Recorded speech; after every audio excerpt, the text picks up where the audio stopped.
Cynicism runs deep in the Middle East, and mistrust has shaped much of the bonds between societies. The lack of interstate trade and communications is among the reasons for the continued hostility. Now, however, two new megaprojects are in the work that seek to embed the rival nations in a web of commerce. Dubbed as the Tracks for Regional Peace, and the other project being the megacity of Neom, the two initiatives seek to physically connect Israel to the Arab world and in the process normalize those ties. So let's talk about these geo-economic ventures and how they affect Arab-Israeli relations. I'm your host Shirvan and welcome to Caspian Report. The Middle East is undergoing a historic transformation. Some walls are coming down and new doors are opening. Israel, in particular, is on the verge of normalizing its relationship with its Arab neighbors. Since its inception in 1948, Israel has had to deal with belligerents on all sides. Allies have been few and far between.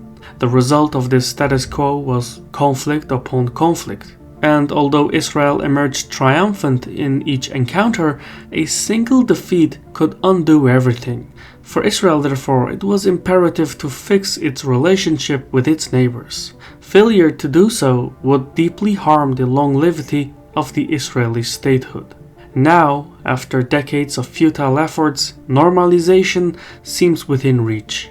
In August 2020, the United Arab Emirates announced a deal to open regular air travel and diplomatic communications with Israel. This was then followed by similar announcements from Bahrain, Oman, Sudan, Morocco, and Saudi Arabia. Backdoor diplomatic relations already existed since 2005, and even though every Arab state has its own distinct reasons to normalize ties, there are a few overlapping considerations. First and foremost, Pan-Arabism and Pan-Islamism has lost influence and credibility in the Arab world. This has come at the expense of the Palestinians. For decades, the Arab world, enshrined by Pan-Arabism, had granted the Palestinian leadership the ultimate veto in normalizing relations with Israel. This fixed equation gave the Palestinians extraordinary geopolitical weight. With the decline of Pan-Arabism, however, the Palestinian veto expired. Bilateral ties took precedence, while multilateral or regional institutions like the Arab League declined in importance. Oman started accommodating Israeli lawmakers, Bahrain hosted Israeli business delegations, Qatar worked with Israel to supply humanitarian aid to the Gaza Strip, and Saudi Arabia acquired Israeli weapons and technologies. Another fact that enabled normalization with Israel was the advent of a proactive Iran, and the Arab Spring that embellished Iranian influence. The weight of alliances is fundamental to the distribution of power. Smaller countries tend to rely on larger ones for security and prosperity, while nations of equal parity align together against common foes. No single state could contain Iran, and since both the Israelis and the Arabs felt threatened, the two joined forces. This doctrine, better known as the enemy of my enemy is my friend, enabled the formation of backdoor channels for intelligence sharing, weapon deals, etc. So while Iran made political and military advances in Lebanon, Syria, Iraq, and Yemen, Israel reached out to the Arab states by the Gulf. Now, while it's fair to say that the rise of Iran and the decline of Pan-Arabism are essential to the normalization of Arab-Israeli ties, they are not the only factors. The potential for commercial activity is another crucial component. Not one, but two geo-economic megaprojects hold the key in understanding the changing parameters. The first is the Tracks for Regional Peace, Regional Land Bridge and Hub Initiative.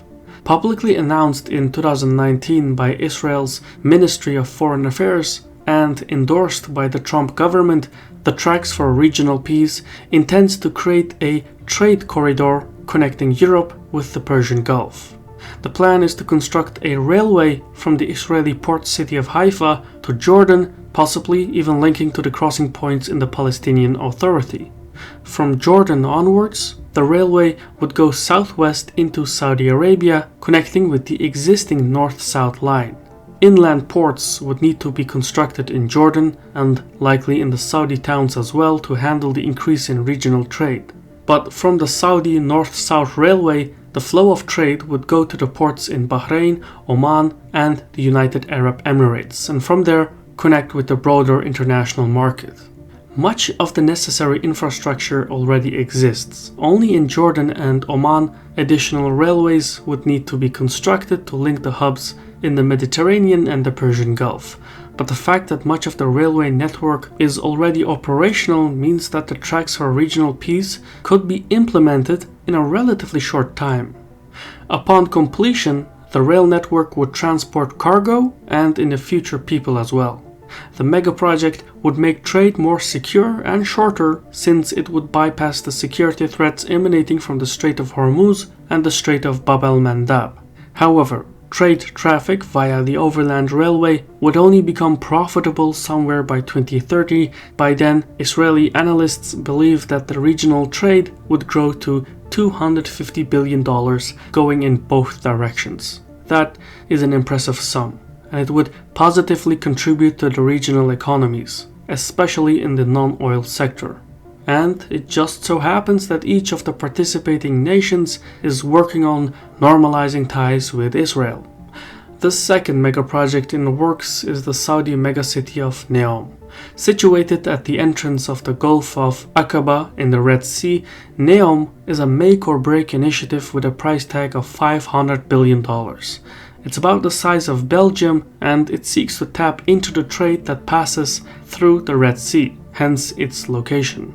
But that is not all. The blueprint of the project envisions a city that hosts high-tech industries such as biotechnology, advanced manufacturing, digital services, and so on. In a way, the purpose of Neom is to reform the Saudi economy and propel the nation into the post-oil era. That explains why Crown Prince bin Salman considers Neom as his flagship project. However, Neom also seeks to connect Saudi Arabia to Egypt and Jordan across the Straits of Tiran, which is a narrow passage between the Sinai and Arabian peninsulas. Part of the Neom blueprint is the construction of a 10-kilometer long bridge across the Tiran Straits. The trouble is that the 1979 peace treaty between Egypt and Israel guarantees the latter's access to the Red Sea. Any infrastructure that crosses the Straits of Tiran would therefore violate Israel's rights. And Jerusalem has been quite firm in its stance towards the Straits of Tiran. So as grand as the Neom project is, it can only be accomplished with Saudi Arabia's formal recognition of Israel. Both initiatives, the megacity Neom and the tracks for regional peace, are based on two central players, Israel and Saudi Arabia. For the Israelis, normalization is key to its long-term security. And even though both projects are economic in nature, for Jerusalem it's about achieving security by pacifying anti-Israeli rhetoric through regional prosperity. After all, when people are wealthier, they have more to lose and thus tend not to get into fights so quickly. For Riyadh, meanwhile, there are additional geopolitical considerations. While the Iranians have gained ground in Lebanon, Syria, Iraq, and Yemen, the Israelis have achieved some goals in Oman, Bahrain, and the United Arab Emirates. By contrast, the Saudi kingdom has lost ground in both areas. It has lost influence to Iran, and by unofficially befriending Israel, the Saudis have lost credibility among Arab societies elsewhere. So Saudi Arabia is in desperate need of a win. Constructing Neom city while also transforming into a trading hub in between the Mediterranean and the Persian Gulf is surely a win that the Saudis can justify.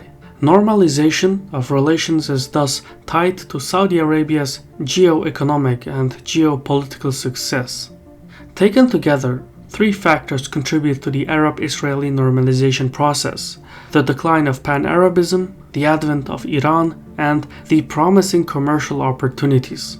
For government policymakers, these three factors are certainly decisive when considering relations with Israel. Having said that, one element that is beyond the control of the Arab governments is the public opinion. A poll conducted by the Arab Opinion Index in 2019-2020 showed that an overwhelming majority of the Arab societies from North Africa to the Arabian Peninsula opposed diplomatic recognition of Israel. So the economic megaprojects and the normalization effort is conducted exclusively between state officials while neglecting the popular opinion. That's like abandoning the Brexit vote and keeping the United Kingdom within the European Union irrespective of the will of the people. Public opinion implies that Israel's long-term security and normalization effort will not be achieved by solely engaging the Arab governments. The will of the public must be taken into consideration if genuine normalization is to succeed. I've been your host Shirvan from Caspian Report. If you approve of our work, please leave a like, comment and subscribe. Thank you for watching and Sahol.